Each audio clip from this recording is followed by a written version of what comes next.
ಸದನದಲ್ಲಿ ಜೋರಾಯಿತು ಮತ ಕಳ್ಳತನದ ವಾರ್. ಕಲಾಪದ ವೇಳೆ ಕಾಂಗ್ರೆಸ್ ಬಿಜೆಪಿ ಸದಸ್ಯರ ನಡುವೆ ಘೋಷಣೆ ಜೋರಾಗಿತ್ತು.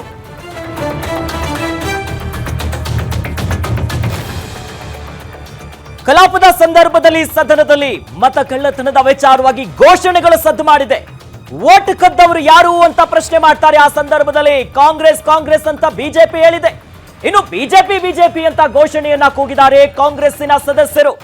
ಗಲಾಟೆ ಹೆಚ್ಚಾಗ್ತಿದ್ದಂತೆ ಅಶೋಕ್ಗೆ ಗದರಿದ್ದಾರೆ ಸಿಎಂ ಸಿದ್ದರಾಮಯ್ಯ. ಎಲ್ಲರನ್ನ ಹೊರಗಡೆ ಕರೆದುಕೊಂಡು ಹೋಗು ಅನ್ನೋದಾಗಿ ವಿಪಕ್ಷ ನಾಯಕ ಅಶೋಕ್ಗೆ ಸಿಎಂ ಸಿದ್ದರಾಮಯ್ಯ ಹೇಳಿರ್ತಾರೆ. ಮತಗಳ್ಳತನ ವಿಚಾರ ರಾಜ್ಯದಿಂದ ಹಿಡಿದು ದೇಶದಾದ್ಯಂತ ಚರ್ಚೆ ಆಗ್ತಿರೋ ವಿಚಾರ. ಈ ಸಂದರ್ಭದಲ್ಲಿ ಸದನದಲ್ಲೂ ಕೂಡ ಪ್ರಸ್ತಾಪ ಆಗುತ್ತೆ. ವೋಟ್ ಕದ್ದವರು ಯಾರು ಅನ್ನುವಂತ ಒಂದು ವಿಚಾರ ಬರುತ್ತೆ. ಆಗ ಬಿಜೆಪಿಯ ಸದಸ್ಯರು ಶುರು ಮಾಡ್ತಾರೆ ಕಾಂಗ್ರೆಸ್ಸು ಅಂತ. ಸುಮ್ಮನೆ ಬಿಡ್ತಾರ ಕಾಂಗ್ರೆಸ್ ಅವರು? ಮತ್ತೆ ಮಾತಿಗೆ ಮಾತು ಬೆಳೆಯುತ್ತೆ.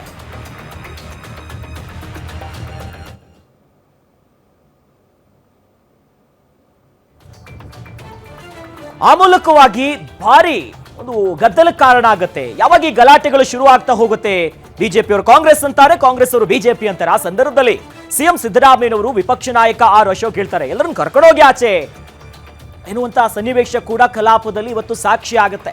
ಈ ನಿಟ್ಟಿನಲ್ಲಿ ಮತಗಳ್ಳತನ ವಿಚಾರ ಭಾರಿ ಒಂದು ಪರ ವಿರೋಧ ಚರ್ಚೆ, ಗಂಭೀರ ಆರೋಪಗಳಿಗೆ ಕಾರಣ ಆಗಿದೆ. ಒಟ್ಟಿನಲ್ಲಿ ಎಲ್ಲರನ್ನ ಹೊರಗಡೆ ಕರೆದುಕೊಂಡು ಹೋಗಿ, ಯಾಕಂದ್ರೆ ಬಿಜೆಪಿಯ ಸದಸ್ಯರು ಹೇಳ್ತಿದ್ದಂತೆ ಕಾಂಗ್ರೆಸ್ ಸದಸ್ಯರು ಕೂಡ ಶುರು ಮಾಡ್ತಾರೆ ವೋಟ್ ಕದ್ದವ್ರು ಯಾರು ಅಂತ ಸಂದರ್ಭದಲ್ಲಿ